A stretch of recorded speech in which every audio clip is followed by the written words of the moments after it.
Para isso a gente vai utilizar essa expressão e isso fica como uma questão para vocês determinarem. A partir dessa equação aqui, vocês vão fazer derivadas e derivadas parciais dos componentes aqui e demonstrar que essa igualdade aqui é verdadeira, ou seja, del x é igual a u de x dividido por u. Então, fica a cargo de vocês demonstrar que essa igualdade é verdadeira. E notem que aqui a gente já correlaciona o del u com del ux, que era o que a gente estava querendo fazer aqui anteriormente. A gente já sabe qual é a expressão que correlaciona os dois. Daí vai ser simplesmente substituir. Então, ó, essa expressão que a gente tinha anteriormente, como a gente sabe, é conveniente substituir os del u de x aqui por del u. Para isso, a gente utiliza essa expressão que vocês definiram, vocês derivaram no slide anterior. Então, ó, del u por del u de x igual a u de x sobre u. Substituindo o resultado dessa igualdade aqui, ó, você consegue chegar em expressões desse tipo. dln de h du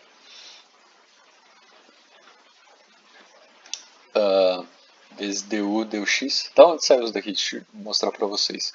Sempre que eu tenho essa expressão aqui, ó, del ln de h de u por del u de x, eu posso fazer um produto de derivadas como essa daqui. Vou dar um exemplo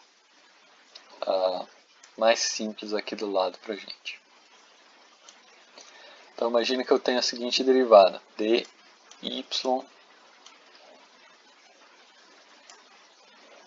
de u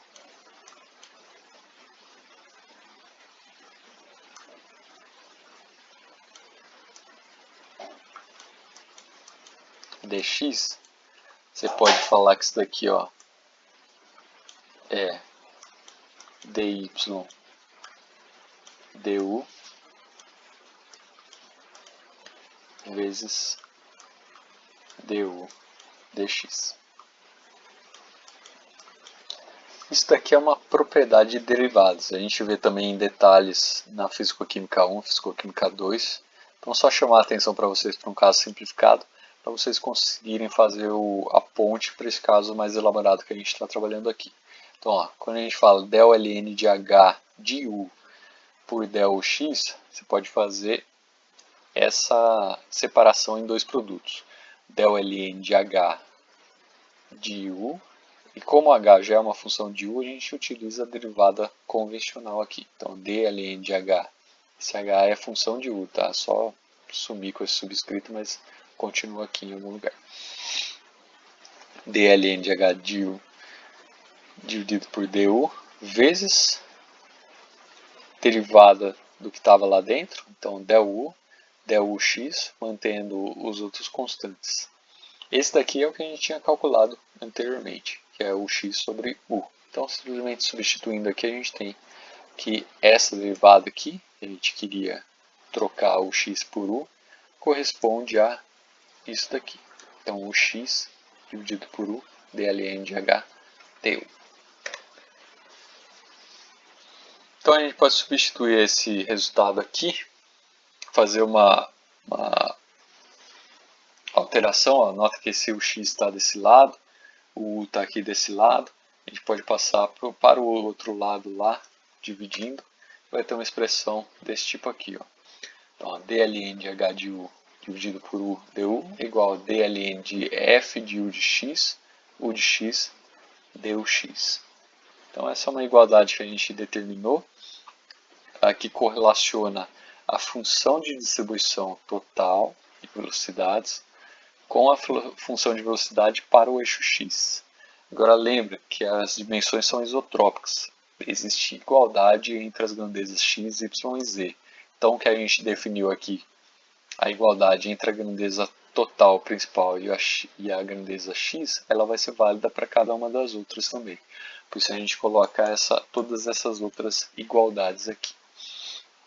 Então dln de h de u, tal, é a mesma coisa para x, mesma coisa para y e a mesma coisa para z.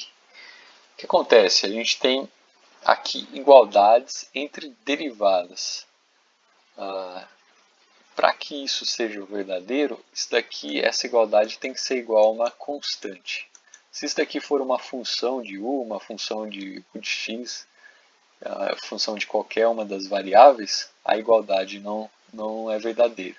Só é verdadeira se isso daqui for igual a uma constante. Essa constante, para facilitar os nossos cálculos posteriores, a gente dá um valor para ela de menos 2 gama. E aqui a gente representa de forma conjunta, simplificada, esse resultado global que a gente teve aqui. Então, a dln fu de j, u dividido por u de j, du de j, sendo que j pode ser tanto x, quanto y, quanto z. Pode ser a grandeza global também, como a gente tem anteriormente aqui. Então, o que a gente tem aqui? A gente tem uma coisa que a gente comentou nas aulas anteriores, aulas de exercícios, uma equação diferencial. Ó, uma derivada igual a alguma coisa. A equação diferencial a gente pode resolver através de um processo de integração.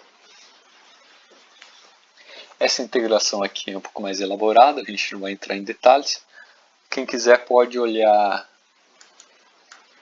naquele livro mesmo que a gente está utilizando, o Macquarie, o Math Chapter, capítulo de matemática 2, e lá ele traz a derivação dessa integral.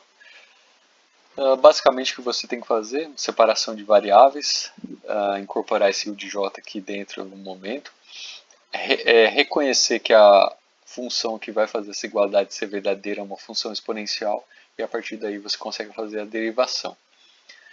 A derivação que a gente faz determina esse f de u de j, ou seja, a função de distribuição de velocidade para a velocidade j. Pode ser, lembra, pode ser tanto x, y ou z. Está representado aqui. Como que é essa função de distribuição? Ela é igual a uma constante vezes exponencial de menos gama vezes u de j elevado ao quadrado. Olha que interessante, novamente aqui a gente tem quadrado da velocidade. Olha como essa grandeza é recorrente. É tão recorrente que por quê? Por que ela é recorrente? Porque ela é importante de alguma forma para a gente, né?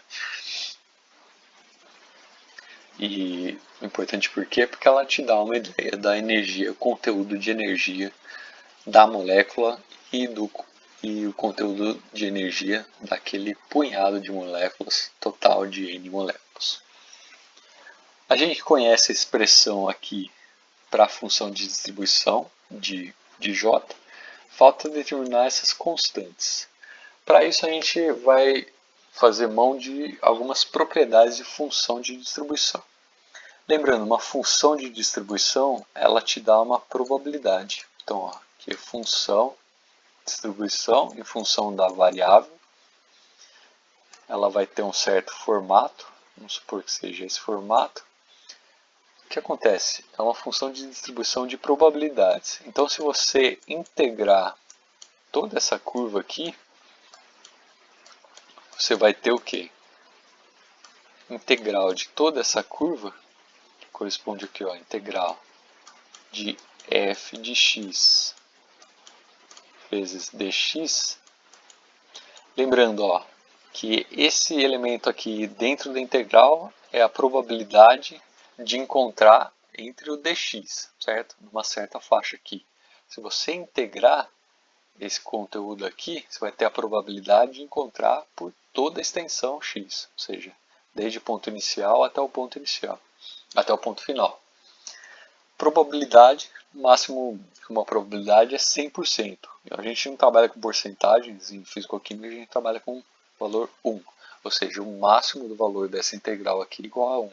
Ou seja, se eu fizer a integral dessa grandeza aqui vezes duj, você vai ter um valor igual a 1. O que a gente está representando aqui? A gente faz uma integração de menos infinito até mais infinito, ou seja,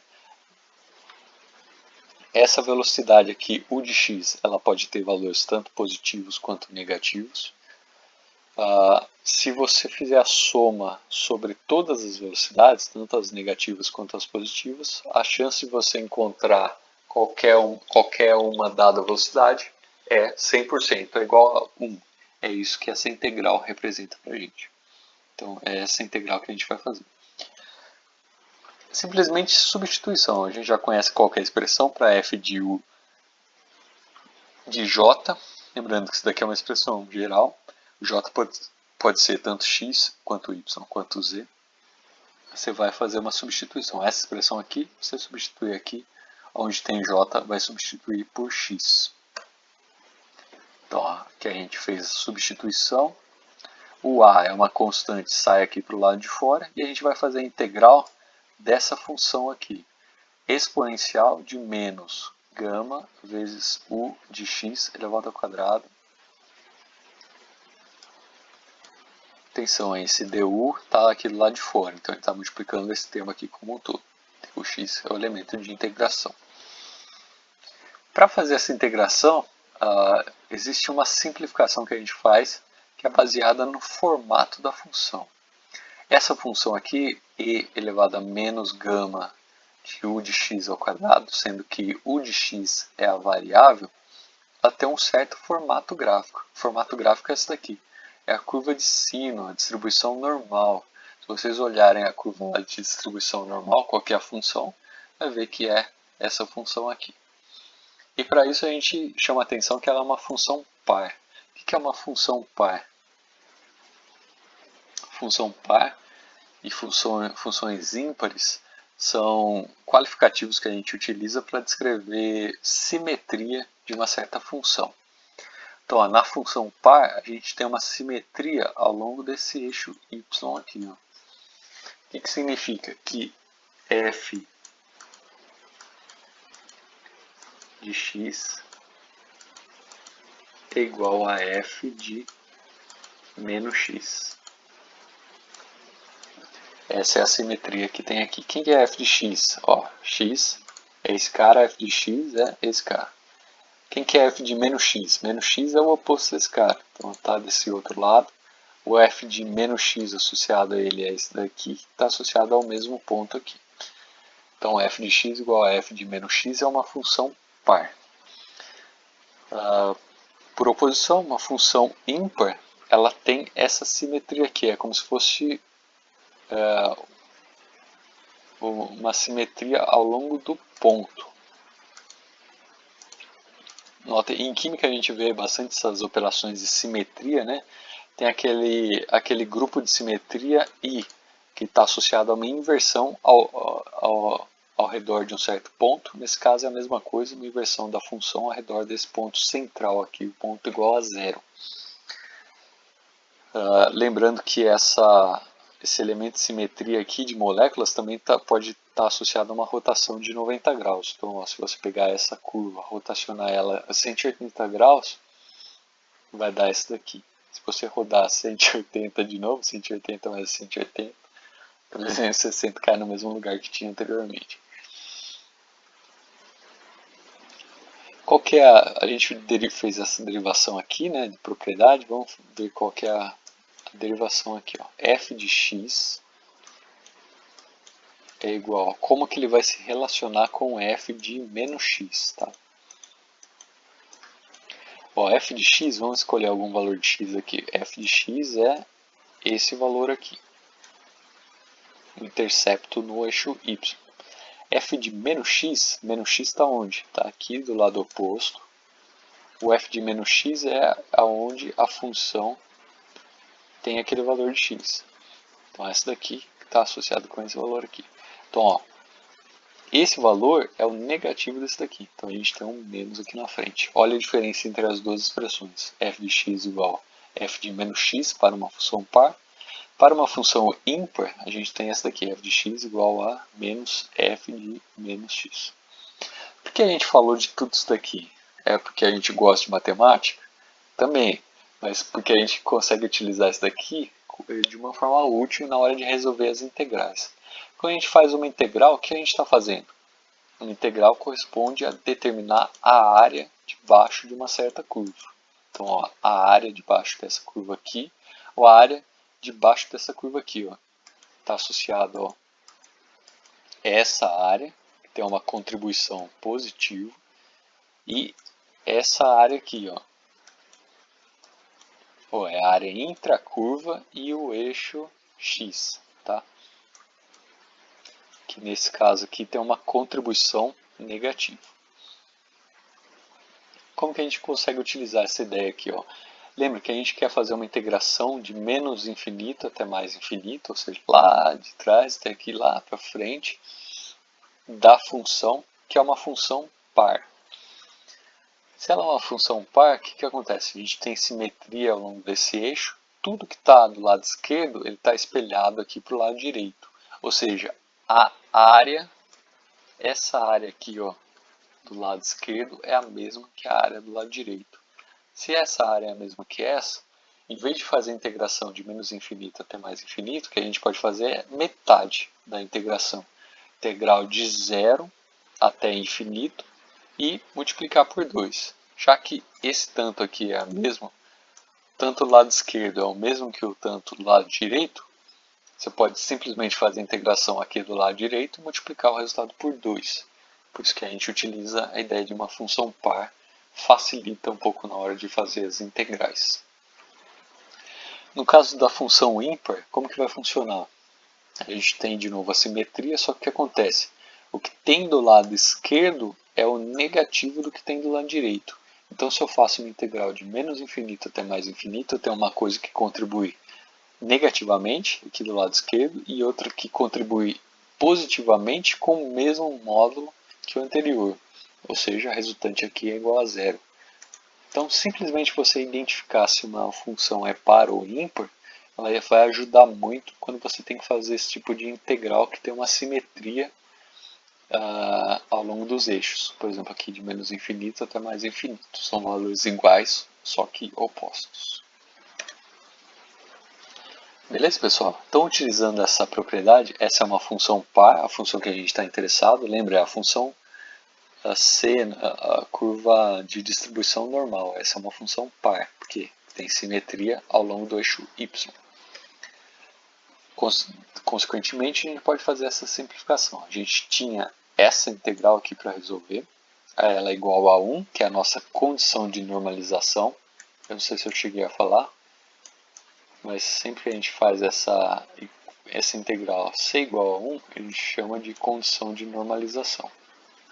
Se vocês lembrarem da função de onda que representa o elétron, a gente fala que é uma função de onda normalizada. Por quê? Porque a probabilidade de encontrar o elétron total é igual a 1. Utilizando aquela propriedade de funções pares, ó, a gente tem integral de menos infinito até mais infinito. Vai ser duas vezes a integral metade do caminho, de 0 até infinito, dessa grandeza aqui. De novo, a gente não entra no detalhe da integração aqui. É uma série de somatórios que a gente utiliza para fazer essa integração. Vocês podem dar uma olhada lá no livro texto, o Macquarie vai estar bem detalhado para vocês. Resultado dessa integral aqui é um número. Qual que é esse número? Esse daqui que foi encontrado pelo capítulo matemático lá do livro. Então, ó, 2a vezes π dividido por 4 vezes gama elevado a meio, ou seja, a raiz quadrada desses valores igual a 1.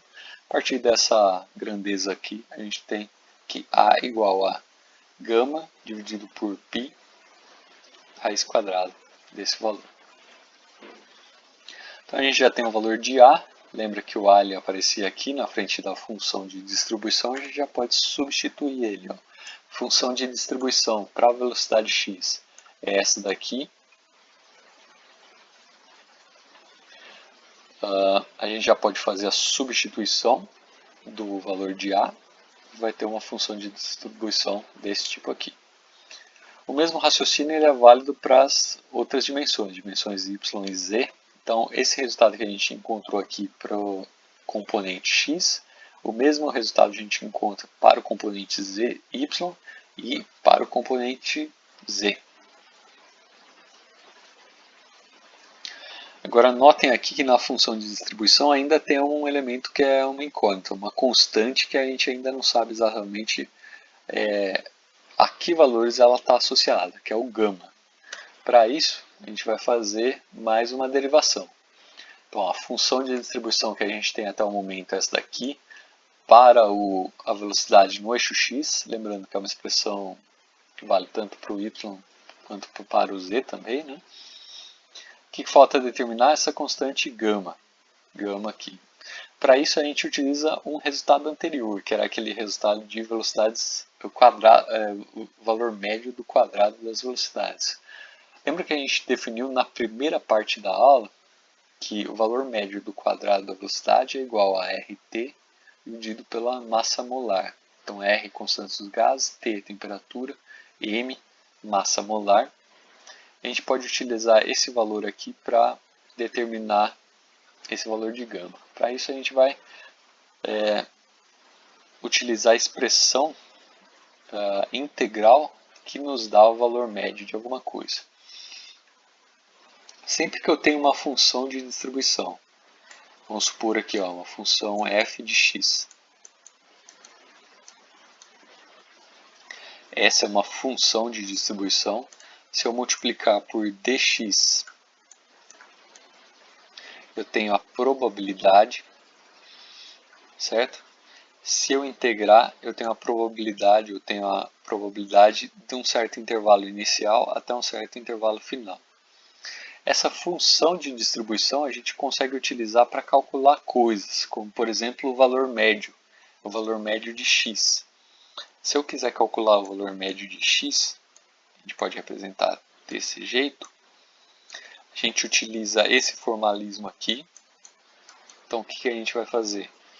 A gente vai fazer integral de x vezes a função de distribuição vezes o elemento de integração, dx. Então, essa é a forma como a gente calcula um valor médio a partir de integrais e funções de distribuição. A gente quer calcular um valor médio de x, você faz a integral, coloca o valor que você está querendo determinar, a grandeza cujo valor médio você está querendo determinar, que nesse caso aqui é x, multiplica pela função de distribuição dela, e o elemento de integração. É utilizando essas expressões que a gente calcula valores médios. Então, se a gente está querendo calcular o valor médio do quadrado da velocidade, a gente vai fazer o integral da grandeza, cujo valor médio a gente quer calcular, que é esse u de x ao quadrado. Então, u de x ao quadrado, vezes a função de distribuição de u de x, vezes o elemento de integração.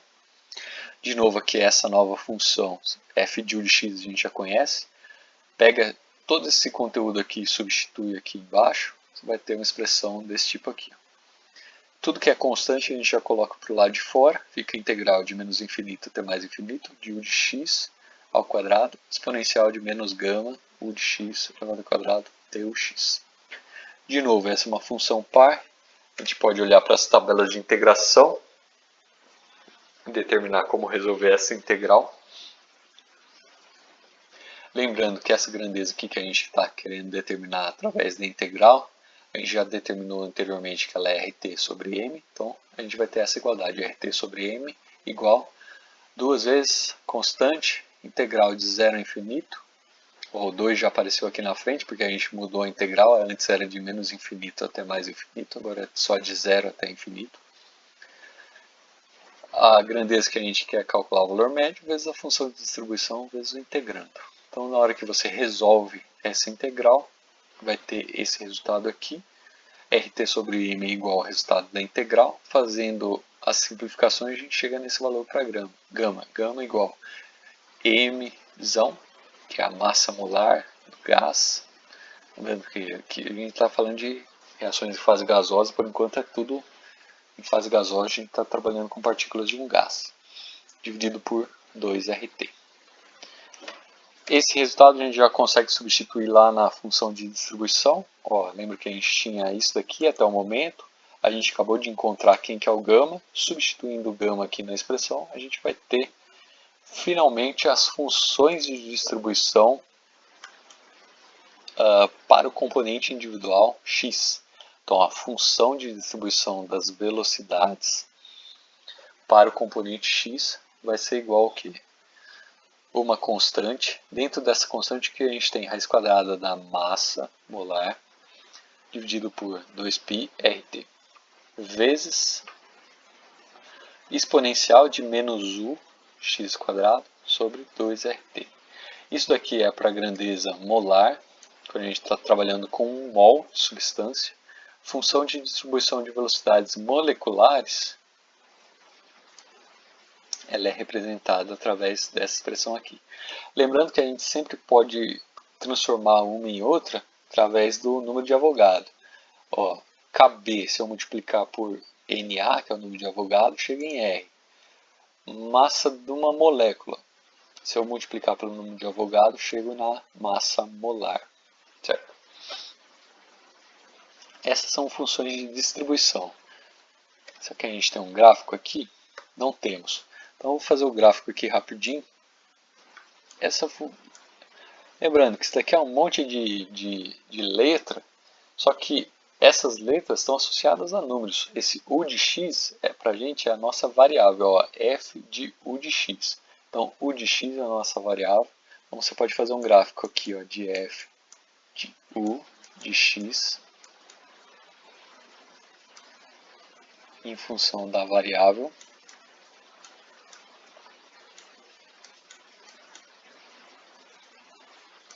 Como que é esse gráfico? Na dúvida, utilize o Matemática lá, o software para fazer gráficos. Você vai ver que o comportamento gráfico, vamos ver se a gente consegue fazer bonitinho aqui, é esse daqui. Ó.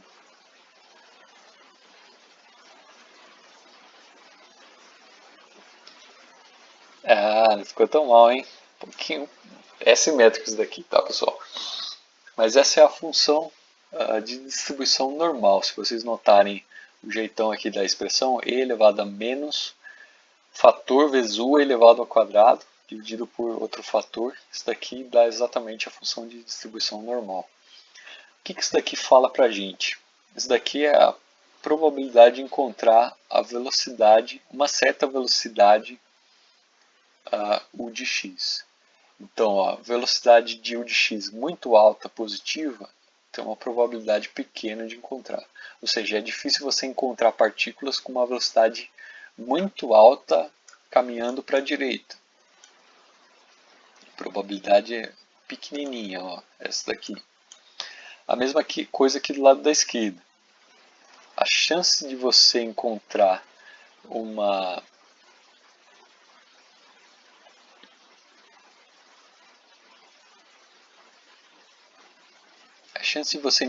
partícula com uma velocidade muito alta caminhando para o lado esquerdo é muito pequena.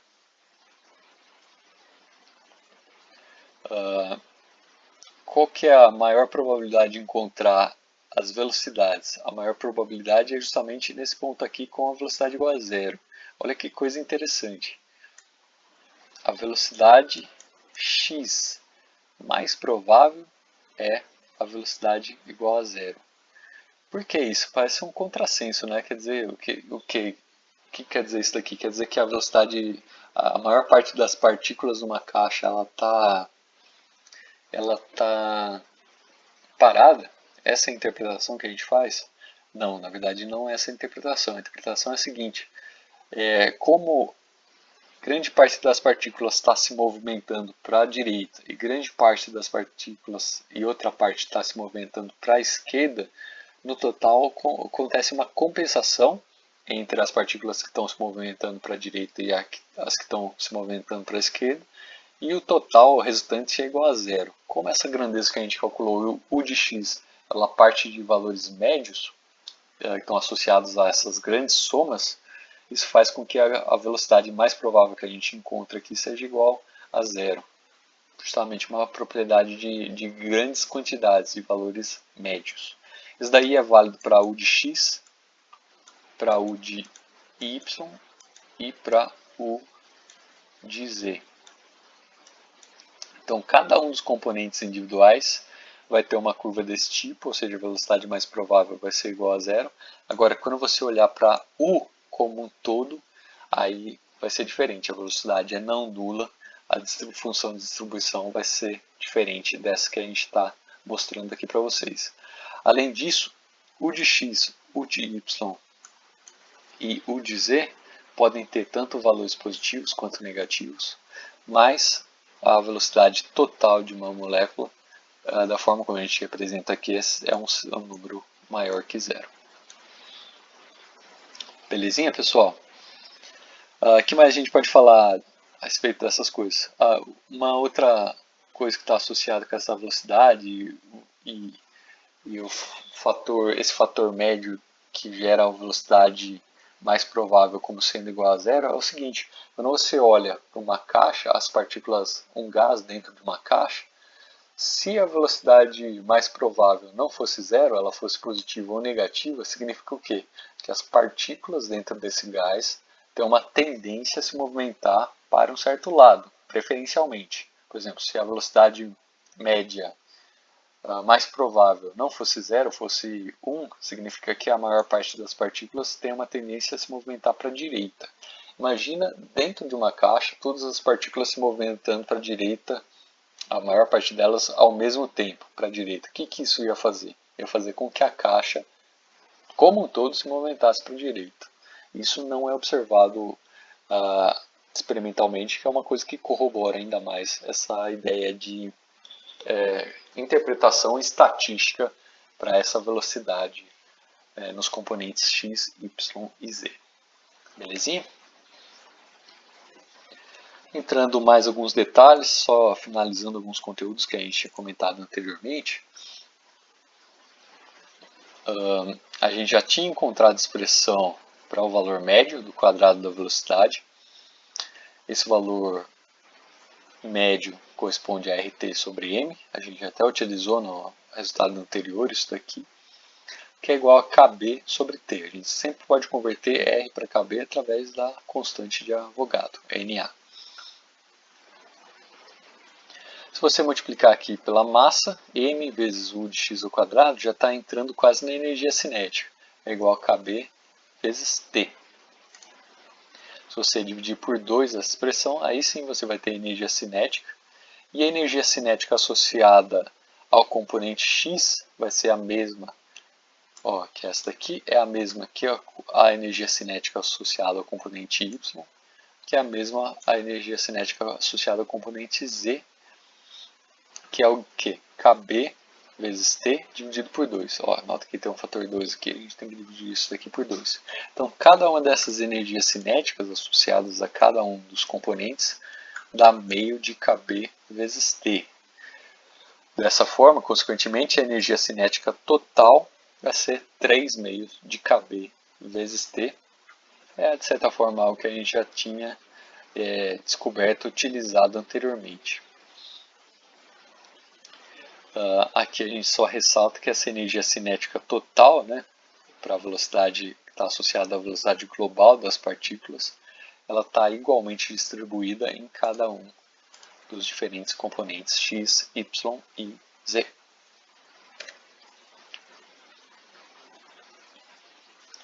Então, a partir de agora a gente tem o resultado para a função de distribuição, já com as constantes substituídas, valores utilizando constantes que são do nosso dia a dia, massa molar, constante dos gases, temperatura, o π. A gente conhece agora a função de distribuição para velocidades x, tanto para escalas de mols quanto para escalas moleculares. Esse resultado que a gente encontrou para a componente x, ele é válido também para as outras componentes. A derivação é idêntica, a única coisa que muda aqui é o subscrito de x, muda para y ou muda para z. Belezinha, pessoal? Aqui finaliza o segundo terço da aula. Importante que vocês deem uma recuperada no conteúdo e tirem as principais conclusões aí. Qual que é a função de distribuição para uma velocidade de um gás, para os componentes individuais dessa velocidade do gás, qual que é o gráfico associado a ela, quais são as operações que a gente chega para chegar nessa função de distribuição. Todos esses são fatores importantes para solidificar o conhecimento dessa parte de distribuição de Maxwell-Boltzmann. Aqui a gente traz o gráfico da distribuição de velocidades para um dos eixos, o eixo x, em duas temperaturas diferentes. Então, aqui nesse eixo aqui é a função de distribuição, no eixo x é a velocidade. a gente vê o que? Quando a temperatura é baixa, a função de distribuição é afinada ao longo desse valor de U igual a zero.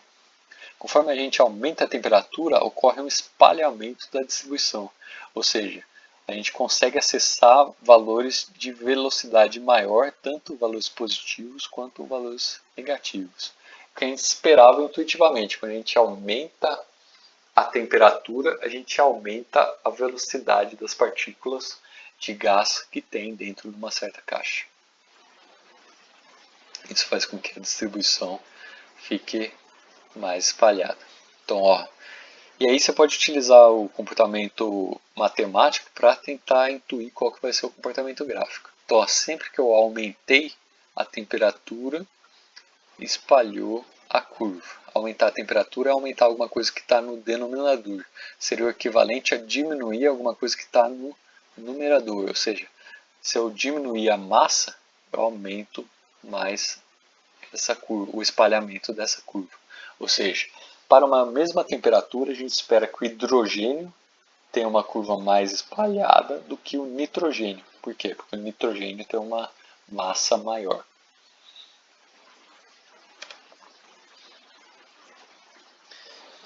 Belezinha, pessoal? Agora a gente entra na última parte da aula, que é a distribuição de Maxwell-Boltzmann, que é realmente encontrar essa distribuição em função da velocidade total, que a gente já chamou aqui de H de U, por exemplo, ou F de U, são simbologias que a gente já utilizou, e agora a gente vai utilizar essa daqui, um Fzão maiúsculo, para indicar que é uma função de distribuição global, que é a função das funções de distribuição individuais. Como a gente tinha visto anteriormente, esse F de U du, ou H de U du, ele corresponde ao produto das funções de distribuição individual para cada um dos componentes, x, y e z. A gente já definiu quem que é essa função, foi tudo que a gente fez nessa segunda parte da aula, né? Definir qual que é a expressão que representa essa função de distribuição de velocidades.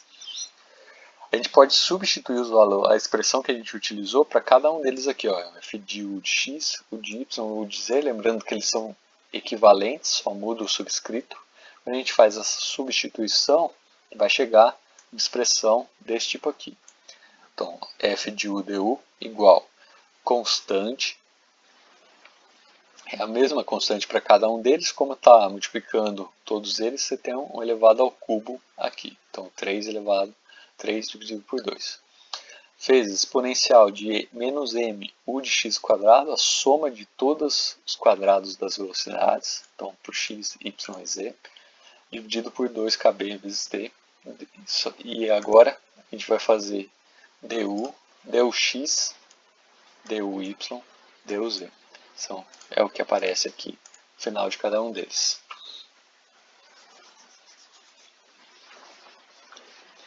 Então aqui a gente tem a expressão geral para a função de distribuição de U, só que notem aqui,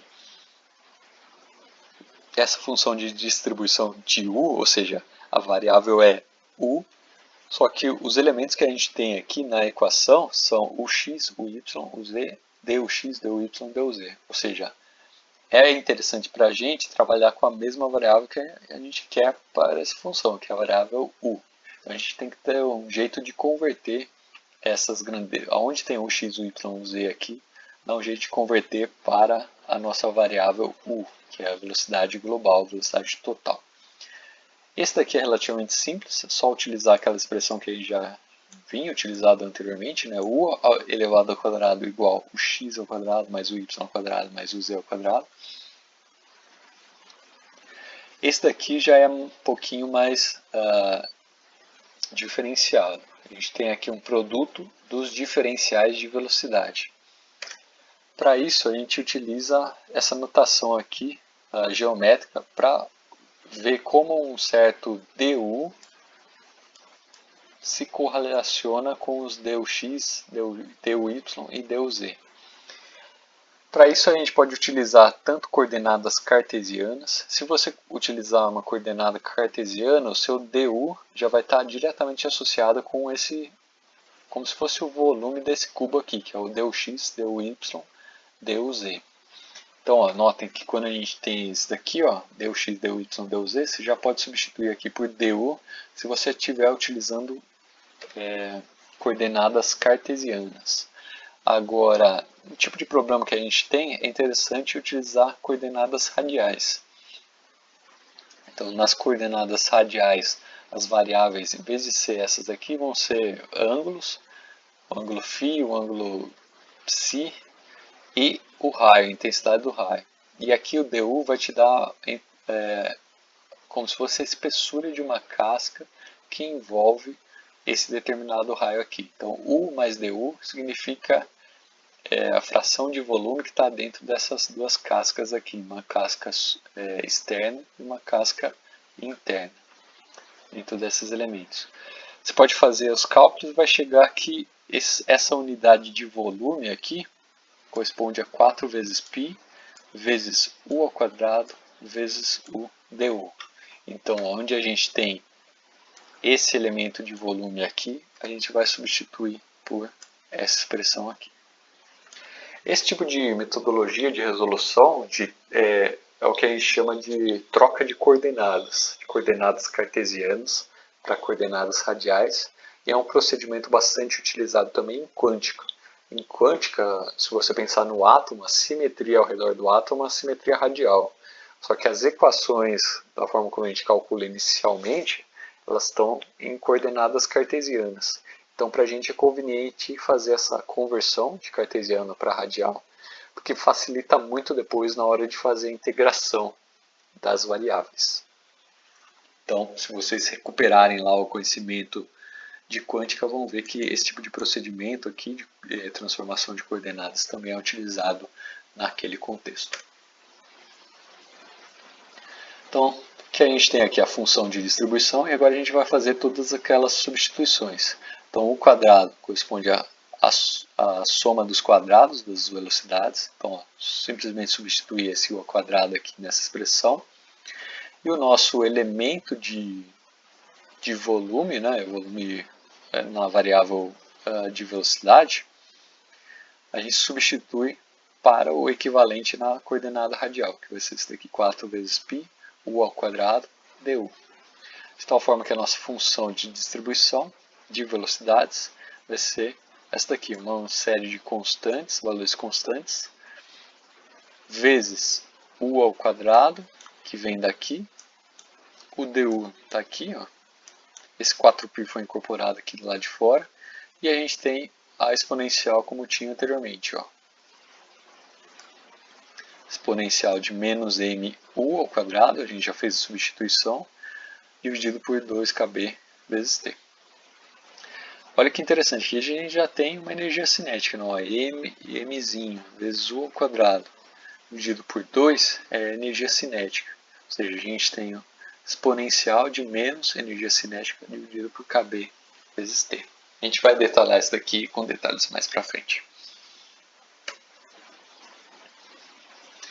Essa função de distribuição, da forma como estava representada aqui, é o que a gente dá o nome de função de distribuição de Maxwell-Boltzmann. Então, a função de distribuição de Maxwell-Boltzmann é a função de distribuição para a velocidade global, velocidade total dos gases.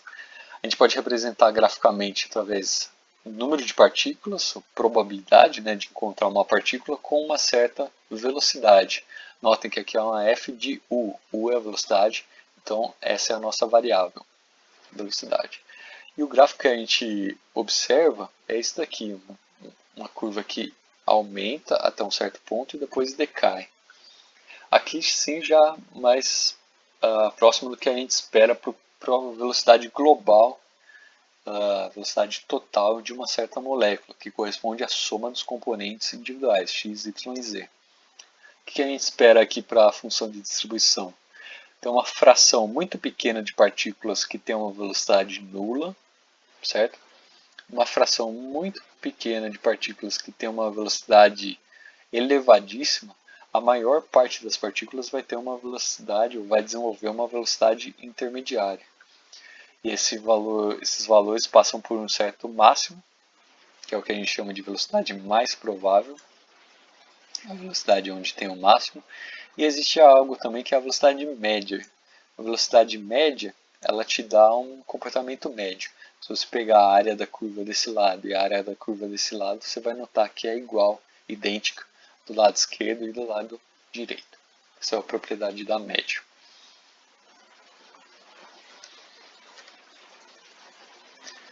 Como a gente tinha feito anteriormente, a gente pode calcular uma série de valores médios.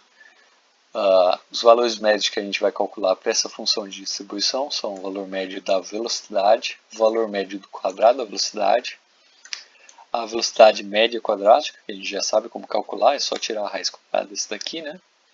E o valor de máximo, o valor mais provável, que é esse daqui que a gente encontra.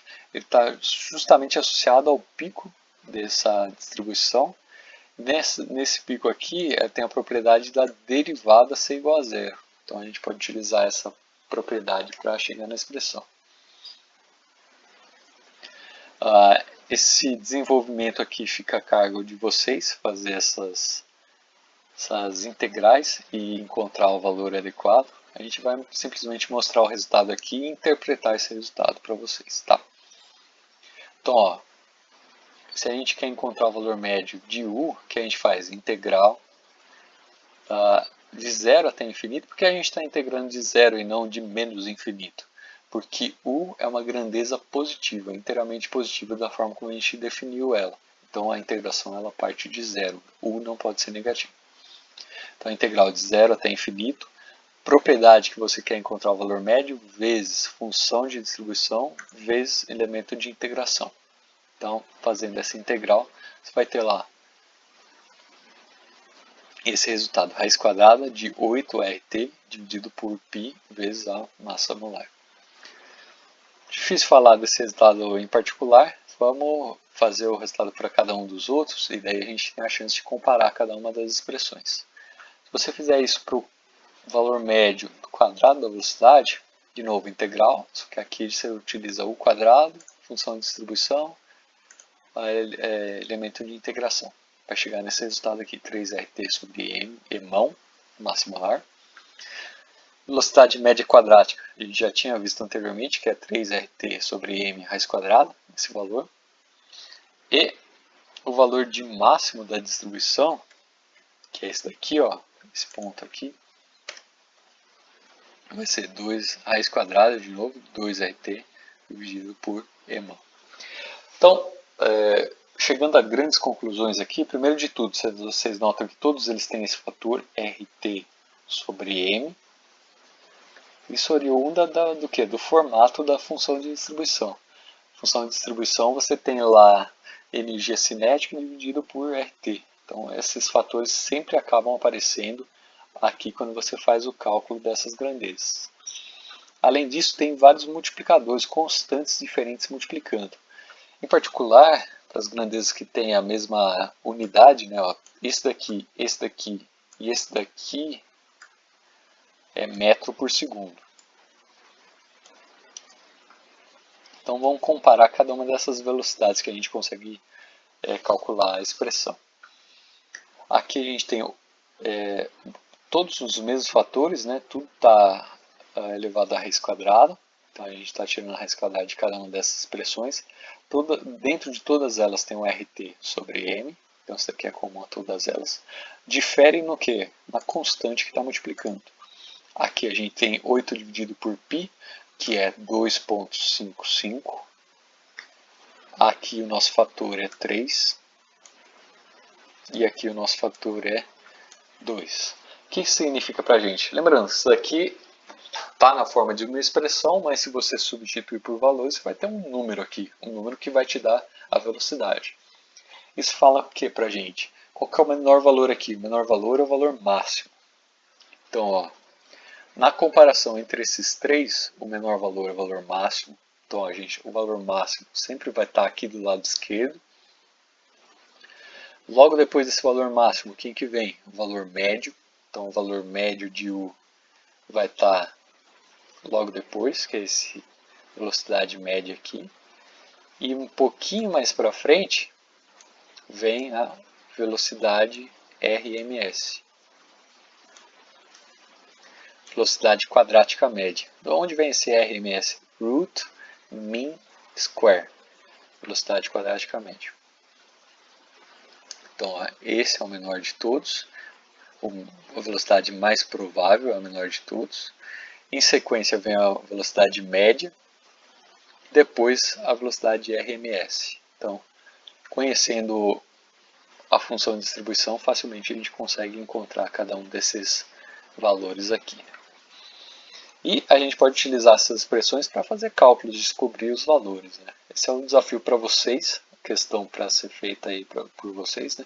Encontrar para cada uma dessas 4 velocidades, o quadrado da velocidade, né? Para a molécula de nitrogênio, um gás nitrogênio, a 25 graus Celsius. Então, todos isso daqui são propriedades molares. Qual que é a velocidade de uma molécula de nitrogênio, velocidade média? Qual que é o valor médio do quadrado da velocidade da molécula de nitrogênio? Qual que é o valor quadrático médio esperado? E qual que é o valor máximo, o valor de expectativa o mais esperado para a velocidade de nitrogênio a 25 graus Celsius? Então, simplesmente substituindo as expressões aqui, levando em consideração a massa molar do nitrogênio e a temperatura convertida para kelvins. Uma última pitada de conhecimento aqui para a gente. A função de distribuição que a gente derivou essa é a função de distribuição de Maxwell-Boltzmann. É possível fazer uma conversão, lembra que aqui a gente está utilizando essa unidade aqui, que é o U ao quadrado, a velocidade ao quadrado. A gente pode fazer uma conversão para energia cinética, lembrando que energia cinética é igual a mU quadrado dividido por 2. Então, aonde tem U quadrado aqui, você substitui por 2 vezes E dividido por M. Daí, fazendo isso, você vai ter essa expressão aqui, uma expressão um pouquinho mais simplificada. Aqui, ó, a função, em vez de ser uma função da velocidade, ela é uma função da energia cinética. Então, se você tivesse que fazer um gráfico, seria alguma coisa desse tipo. Então, aqui a gente tem a função da energia cinética, a variável é a própria energia cinética. Esse gráfico aqui ele tem um componente de subida. Vamos ver se a gente consegue fazer. Ó, ele tem uma subida com relação à energia, que é uma subida que segue uma função raiz quadrada. Então ele é o produto de uma função desse tipo, uma função ascendente desse tipo e uma função descendente. Ó, aqui ó, exponencial de menos e sobre temperatura, ou seja, ela decai exponencialmente com a energia. Ou seja, é o produto dessa função aqui com uma função de decaimento exponencial. Ou seja, essa função é grande para intervalos de tempo curtos, o produto dessas duas funções vai ser grande para intervalos de tempo curtos e depois decai exponencialmente ao longo do tempo, ao longo da energia, né, que é a nossa variável. Então a gente espera que seja um gráfico mais ou menos desse tipo, de certa forma uma alteração, uma conversão de variáveis de U para E, então de velocidade para energia cinética. Esse procedimento é muito comum quando a gente quer representar uma certa função com uma outra variável que seja mais relevante para a gente. E essa daqui, energia cinética, é importante quando a gente vai correlacionar com a ideia de energia de ativação. Já antecipando resultados e lembrando resultados da graduação e de cursos anteriores, para que uma reação aconteça, é preciso que ela tenha uma energia suficiente, as moléculas tenham energia suficiente que superem a energia de ativação. Ou seja, só aquelas colisões, só aquelas frações de partículas que têm uma energia superior a uma certa energia de ativação vão ser passíveis de reação. Graficamente, isso daí seria representado de que forma? A integral, ou seja, a área da curva que está abaixo de uma certa energia aqui. De forma integral seria o que? Integral desde a energia de ativação até o infinito dessa função de distribuição f de E vezes a derivada de E. Matematicamente, você calcularia através disso daqui. Por isso que é importante, relevante você conhecer a função de distribuição.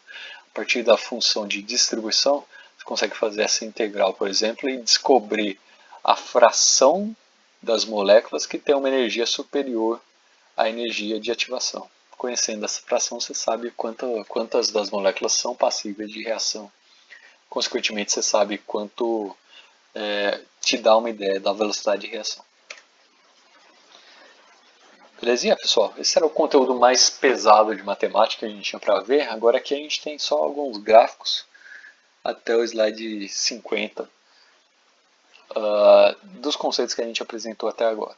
Então, ó, essa é a função de distribuição de Maxwell-Boltzmann. Então, distribuição de velocidade global, total, U, para diferentes moléculas na mesma temperatura. Então, todas elas estão na mesma temperatura, o que muda é a natureza da molécula. O que a gente observa aqui? Conforme a gente diminui a massa da molécula, ó, aqui o oxigênio, então a massa maior do que do nitrogênio, da água, do hélio, do hidrogênio. Então, conforme a gente diminui a massa da partícula, a massa da molécula, a gente tem um maior espalhamento da função de distribuição. O que significa esse espalhamento maior? Significa que você tem uma maior fração de partículas com velocidade alta.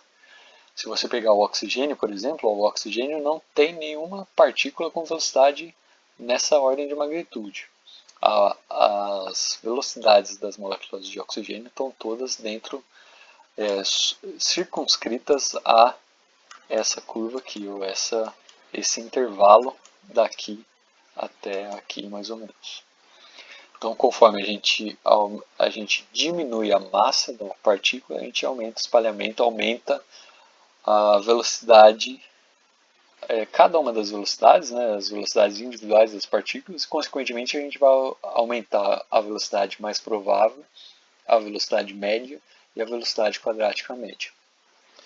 Vamos olhar para a função de distribuição. Ó, lembra que o m está aqui na frente. Então, sempre que você aumenta esse valor de m, você deixa a distribuição mais afinada, que é o que faz você ter essa situação aqui para o oxigênio. Beleza, pessoal? Essa é a interpretação gráfica da função como a gente tem.